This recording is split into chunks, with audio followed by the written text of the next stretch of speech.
galera do canal YouTube, esperamos 4 dias como ficou a viga. A laje está embutida dentro da viga.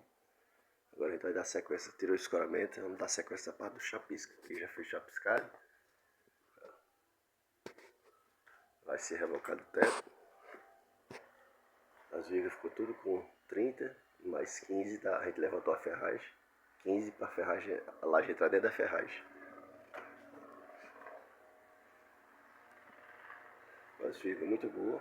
E a ferragem foi levantada, ficou 15 e a laje dentro. Então ficou 30 livre mais a ferragem. Dá sequência agora na parte da, que ficou a parte da garagem. Vamos dar sequência na parte do chapisco, depois do rebu.